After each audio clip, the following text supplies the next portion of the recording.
Hi guys, welcome back to my channel, Allie's Book Nook.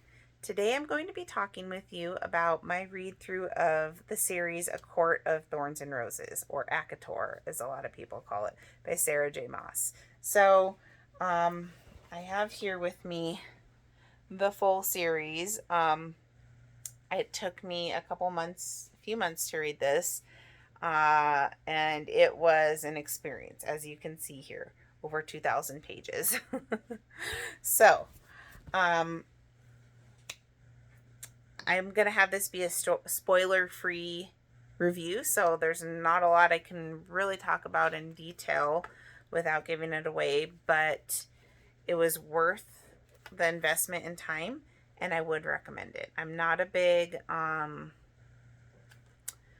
really big into series overall, whether it's books or shows. I don't watch much TV anyway, so it's hard for me to make that kind of investment. Um, Books, it depends. There are a few series I've read and I really liked, like Harry Potter. Obviously, that's kind of, everyone loves Harry Potter, but some of them, I've read the first three Miss Peregrine books. I like that. But I didn't read all of it. But like Outlander, that literally put me in a reading slump for like a year. It was bad. But we're here to talk about this series. So I would recommend this series. I took some notes after the fact in my new book club journal. So I can kind of go through that with you. But it's a series of 5 books by Sarah J. Maas. The genre is romantasy, which is romance fantasy. I've never really read much of either genre, but I did enjoy it. So I started this towards the end of August 2024, and I finished it the end of October. So, like, a couple of months. It was 2,738 pages total. And let's see here. I'll give you my overall thoughts, and then we'll briefly discuss each book without spoilers. So I read this in paper copy, obviously, and also listened to all of them except the first one in audio. So my first thoughts on this, I said, so good. I read the first book in 2 days and immediately bought the rest of the books, and temporarily renewed my Audible subscription, got like the 3-month trial or whatever, just so that I could listen to them without having to wait for them on Libby. So my final impression of this series is that it was a good series. It had great character and world building. Book 2 was my favorite. Book 3 was my least favorite. We'll get into that. Sometimes you will see this characterized as young adult. In fact, I got this. These are all in the kids section at my used bookstore, but they're not. I would not consider that for kids, because they do have a lot of language, violence, and spice. Especially the last book has a lot of spice. But it was a good fantasy story for people who don't really read fantasy. I would recommend this. I would also reread the series potentially, especially the second book. So overall, out of stars, I gave it a 4.5 out of 5 stars. For the whole series overall, but we'll get into individual ratings here. Characters, I gave 5 out of 5. Plot, 4.5. Writing, 4.5, and overall 4.5. Would I recommend this? Yes, I said it is a commitment, but it's worth it. You really I'm sorry, my pets bumping the camera, but I said you really feel like you're living in this world. I mean, especially when I first started, I was like living, breathing ACOTAR. But because it's such a long series, yeah, you're really like living in it, invested in these characters. It is worth the hype, even if you're not a fantasy reader. And to me, it was worth buying the collection. So let's see here. A breakdown of the books. The first book we have is A Court of Thorns and Roses. So yeah, there's 5 books. She's writing a 6th, which is supposed to be out, I think, 2026. And then I think there's going to be a 7th book too, which is good. There's definitely room in the story. There was some loose ends that she could definitely tie up. So the first one was 419 pages. And these go anywhere from that to almost up to 800 pages. I liked that this had a map in it. Each one has a map, and they do get more detailed as you go. But here we have Prithian, where the story takes place. And we have the Fairylands and the Mortal Lands. So basically, yeah, this takes place in mostly in the Fairylands, but this so in this, world, we have the fairies and the humans, and they have a long history together. And at one point, like 500 years ago, they went to war, and the humans lost. But part of the treaty was that they were going to build a wall to separate the Fairylands from the humans, and they don't really ever interact. Well, there's a she's 19-year-old girl named Farah, and she's a human, and this is all, I'm not even going to read you the back of all of them because it'll give away what happens, but in the first one, something happens, and she ends up going to the fairy world. And this first story is kind of like a Beauty and the Beast story. The storyline of Beauty and the Beast, that's kind of what this reminded me of. So she goes to live with this fairy named Tamlin, and at first she thinks, he's just this beast, whatever. He can shapeshift into animal form, but it does develop into like a love story, and there's a lot of action. There's different tasks that she has to do, that type of thing. But so within the fairy realm, there's 7 courts on this, not just in the fairy realm, but on this actual Prithian island. There's 7 different courts. So there's the spring court, summer court, autumn court, winter court, and then there's also the day court, the dawn court, the night court, and then they don't really talk about it as much in the first book, but there's other fairylands. There's Hybern, which is this island over here. There's the continent, all that. So you definitely get to dive into the world more in the other books, but this kind of sets the stage. I would recommend reading all of them all the way through. A lot of people say that the first book they struggled through, but it's worth it. You need this character building, world building, all of that, the knowledge that you gain from reading this book before you get into the rest of the series. So yeah, after I read this book in a couple of days, when I was doing a garage sale on the hottest weekend of the year, which is funny to say because now it's like winter time here, but I had to get the rest of them. So that was this book. At the time I read it, I gave it 5 stars, but after going back and reading through the whole series, I would not give it 5 stars. I think I gave it like 4 or 4.5. Let's see here. Beauty and the Beast characters, likable characters. I thought Farah and Tamlin were a good couple. We're introduced to a character named Reese, who is the High Lord of the Night Court. At first I thought he was a bad guy. There's some world building. To me, it was a right dose of action. Yes, there's definitely some action in here, especially when they go under the mountain, but it wasn't too much action. I'm not big into action scenes, and it was the right dosage for me. And I said it sets the stage and excites the reader for the rest of the series.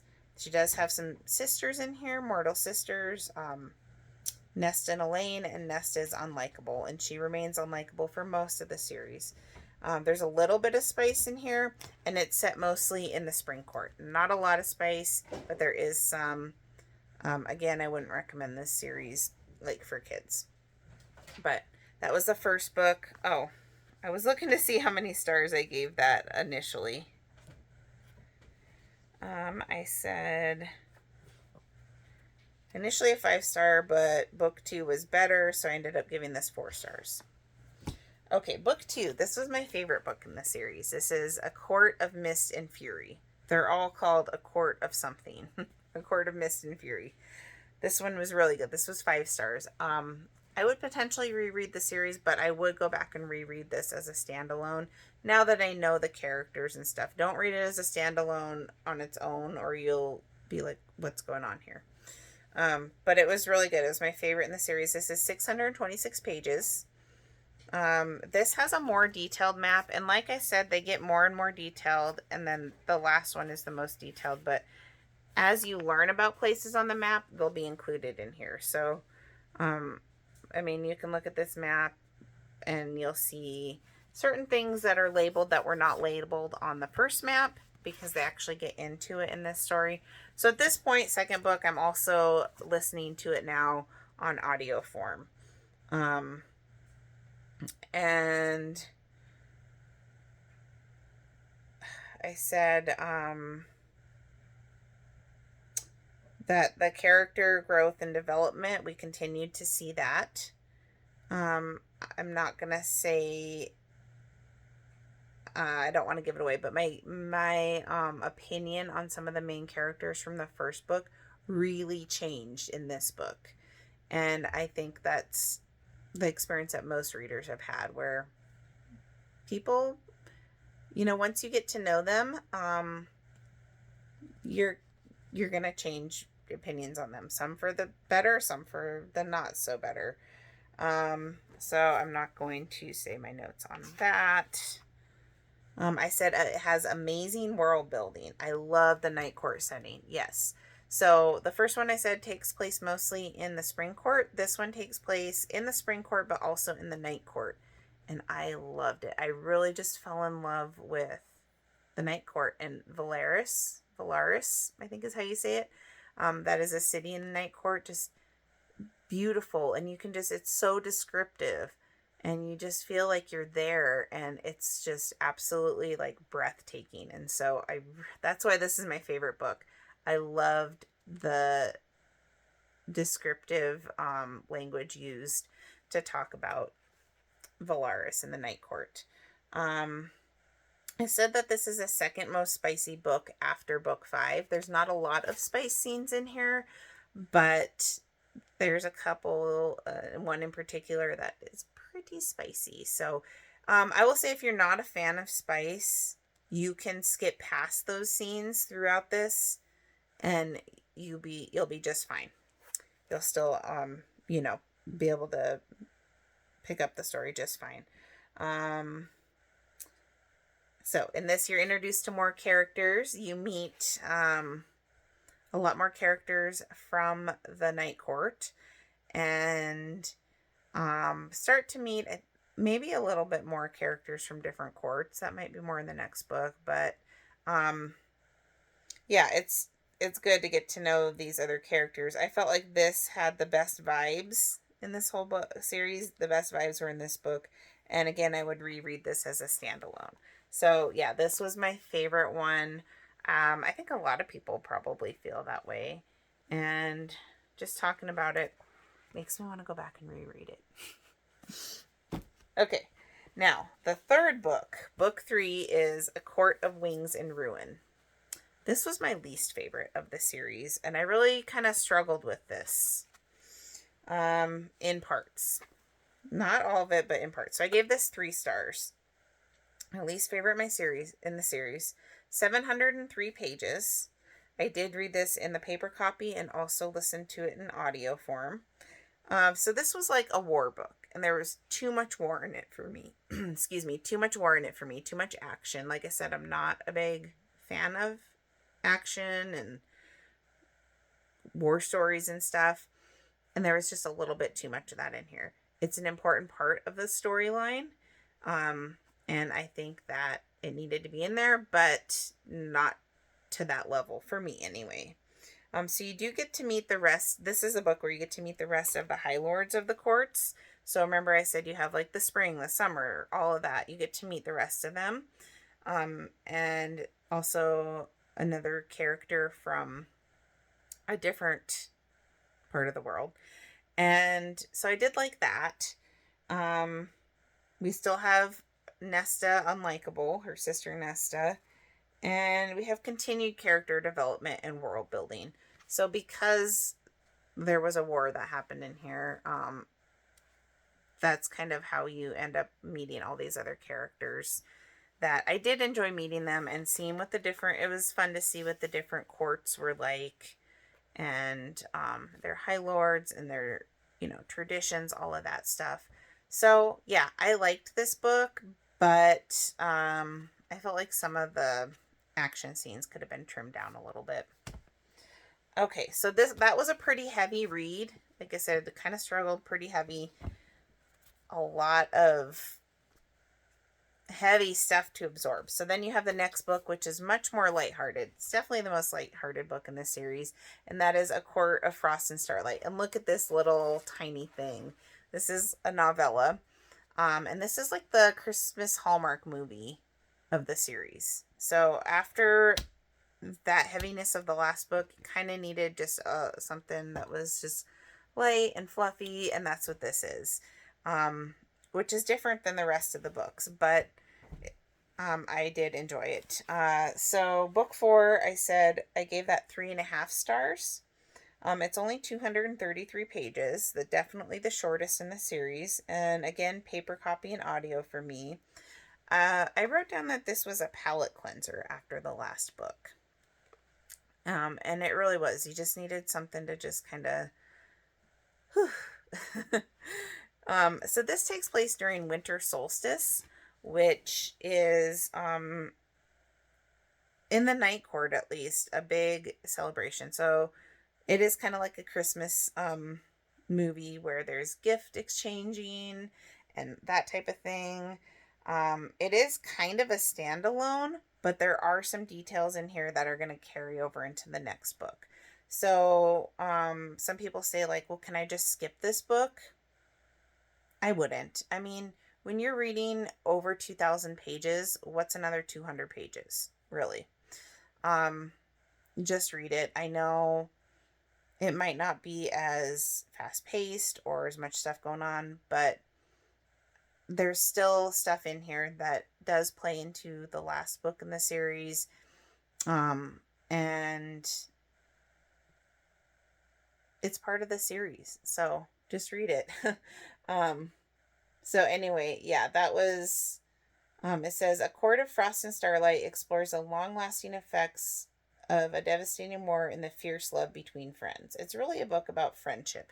You see where the gift exchanges are very personal and thought out based on their friends' personalities and stuff. So that was A Court of Frost and Starlight. The last book in the series is called A Court of Silver Flames. This is the last one. It's also the biggest one at 757 pages. So I said in this book that this is a story of Nesta's redemption and spice. This is by far the spiciest book. I gave this book 4 stars. Actually, at first I gave it 4.25, but then I crossed off that quarter, so I guess I just gave it 4. I said that this one has the best and most detailed map in it. So you saw the other maps. Look at how pretty this one is. The shading, the detail. I just love it. It's so pretty. I love books with maps, and I like how this one they went in and added some fun details to it, from the rows to stuff actually on the map, the ships out there in the water, that type of thing. And there's places on here that I feel like we still haven't really talked about in the book. There's a place down here on the continent, so I think we'll get more into those places in her upcoming books that she's going to write for this series. But anyway, this is at its heart a story about redemption. And so I enjoyed that. And like I said, I mean, I don't want to give it away, but Nesta, it's her book. The other ones are all about Farah. And this one, Farah's in it, but she's not, I mean, she's just a side character. This is Nesta's story. And I think I like how it shows that anyone is capable of changing and redemption. And Sarah J. Maas does a really good job of making your feelings about characters change and grow. Like I said, from the first book to the second book, there was a big change in my thoughts of characters, who I loved, who I hated, that type of thing. This one, I think, does a really good job of that too. So, yeah, it's Nesta's story instead of Farah's, and it is spicy. Like, all the little spice peppers going along here. Um, I don't, lots of these notes are spoilers, so I don't want to read those to you. At this point, I said that I was kind of ready for things to wrap up by now. War between, I was kind of ready for this wrap up, but there was stuff that was still left unresolved. I mean, we just had that big war that happened in the third book.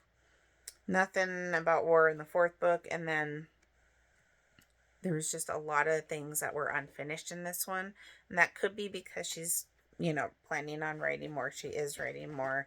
There was some potential love interests that were left unresolved. There's characters that went off and did something, and then you didn't hear what happened to them yet by the end of this book. But I think that was left open for these other books that she's supposed to have coming out, including one in 2026.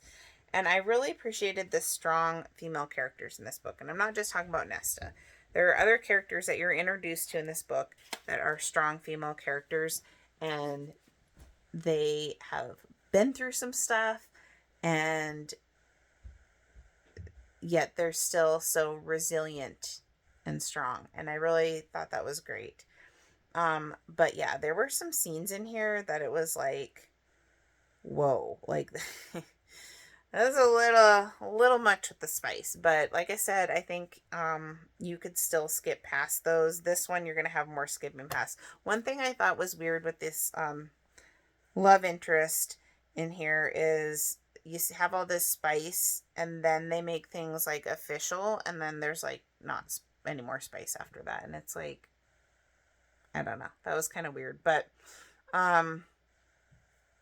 yeah, that was, how did I feel when I ended this? It was bittersweet. This, for me, spending 2 months on the same story in a series is a huge commitment. I have a hard time with that overall normally. So I felt accomplished and like, okay, I got through it. This is great. But I also, and like, I can get back to some of my other books now. It was bittersweet because I also have become so invested in these characters that part of me didn't really want it to end. So this was my first time really reading like fantasy other than Harry Potter. And at first I was really, really on fire for it. And then by the end, I was just like, okay, this was a really great series. I loved it, but I wasn't as on fire for it. And she has other books that, lots of other books she's written, but she, like the Crescent City series, I think that's a series. Let's see. Oh, Throne of Glass series. And yeah, Crescent City, it says there's only 2 books, but the Throne of Glass, there's 8. That's a lot. I don't know if I would read those. From what I've heard, they're good, but they're not as good as ACOTAR series. So it depends how actiony they are. I would be open to reading them in the future. I feel like as amazing as this series was, I need to take a breather from series. But it was kind of ironic because my goal for books this year was 50 books, and this was my 50th book that I finished. So I will say it took me a little bit longer to read these because I did break for a few books in between.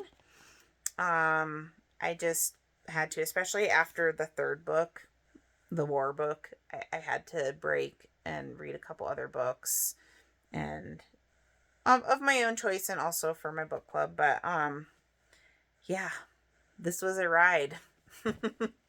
This was a wild ride, and I I enjoyed it. I think I would probably go back and read it again at some point in the future, especially because I have such a horrible memory. And I'm glad that I have all of the physical copies to add to my library. So let's see here. Once again, the series we have A Court of Thorns and Roses. This is what started it all. And this was written like 2017 or something. Let's see. It's funny that I picked this up in the kids section of my, I mean, obviously, probably, I don't know why they do that, but 2015. 2015 this was written. So it's been around for almost 10 years now, and I'm just now getting on the bandwagon, but I feel like it's still super popular. So, Court of Thorns and Roses, followed by my favorite book in the series, A Court of Mist and Fury, followed by my least favorite, A Court of Wings and Ruin, and then we have A Court of Frost and Starlight, and then wrapping it up with A Court of Silver Flames. Now, I don't know much for details on the next book or two, other than I have heard online in the rumor mill that they're in the works. So, yeah, I was like obsessed with this series enough to where I joined a couple Facebook groups. And then I had to be careful to watch out for spoilers, but I still follow them because there's some interesting fan theories out there. And I think going back and rereading it and maybe even like, you know, marking it up, not marking it up, but, you know, maybe with sticky notes and stuff, I think I would catch a lot more details that come into play in the story that I didn't realize the first read through. So, it would be a different experience if I read again. But yeah, that was my thoughts on that series. Again, I really enjoyed it overall. I gave it, what did I say? I gave it 4.5